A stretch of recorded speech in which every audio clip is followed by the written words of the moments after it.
Hey everyone, this is the moment we have all been waiting for. This is when we create our game's boss. In games, bosses are often used to challenge the player, to really test his skills in the game. All enemies up until this point were small, weak and easy to kill, with a very low amount of health points. They're only a threat when in a group, like a pack of hungry piranhas. The boss, however, should be a mighty challenge all on his own, an intimidating foe that once defeated will give the player a mighty sense of accomplishment. So first of all, we must write down or quickly sketch out how we would like this boss battle to play out.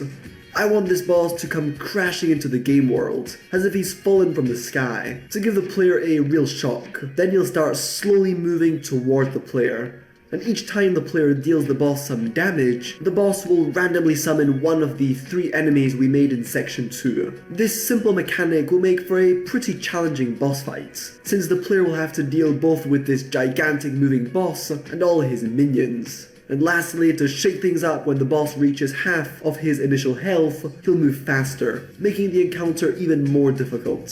So yeah, I urge you to also design on paper your boss encounter, and then test it out using simple prototype art to see if it's fun, challenging and interesting. Me and my bro have already tested this boss concept, so I'm going to start creating the art right now. So I want to create a boss that looks somewhat like my 3 existing enemies, only bigger and more vicious. I'm also keeping in mind his ability to spawn a random enemy every time he's hit.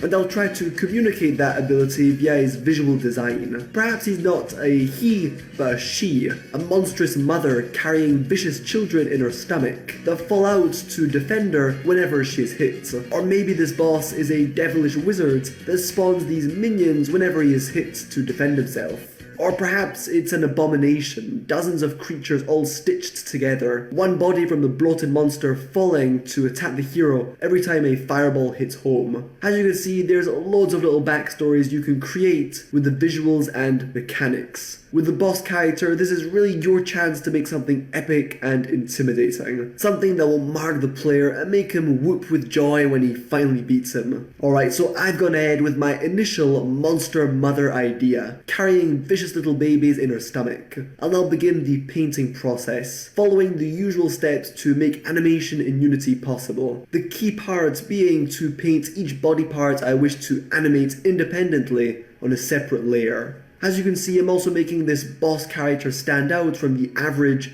smaller enemies with the use of colour, adding to the boss a lot of that bright, vicious red, which makes her look intimidating, angry and dangerous. Painting in this style is really all about patience, trying to smooth everything out bit by bit.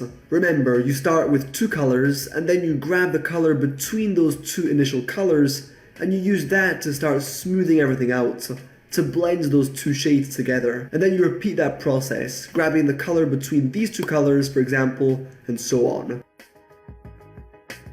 This does take time and practice, but the results are worth it. But of course, this is just the art style I'm using for this game. You can very well go for something cartoony with hard shadows, something minimalist with hardly any colors at all, or just basic geometric shapes like squares and circles. To create an amazing game, you don't need to be able to draw or paint masterfully.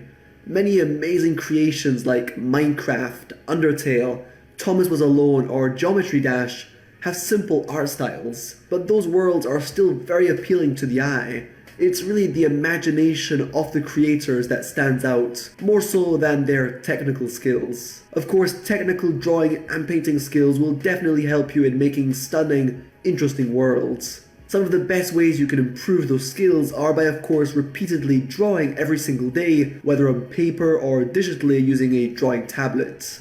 To get good at drawing characters and environments, you need to draw loads of characters and environments. Initially, what you make won't look very good, which can be demotivating. But if you keep at it, eventually you'll look back at your first sketchbooks, compare those with what you're now making, and be struck with how much you've improved. Also, draw a lot from life. Drawing human figures, understanding some basic anatomy, going outside and drawing the trees, mountains, cities, animals, and insects will boost your technical drawing skills like crazy. Drawing realistic looking human beings is incredibly difficult. It's something that takes time and patience, repeated practice and perseverance. But once you master drawing the human figure of all shapes and sizes and in all kinds of poses, drawing anything else will be a whole lot easier. Your own unique art style will also slowly but surely emerge. Alright, with all that said, I've finished painting my monstrous boss.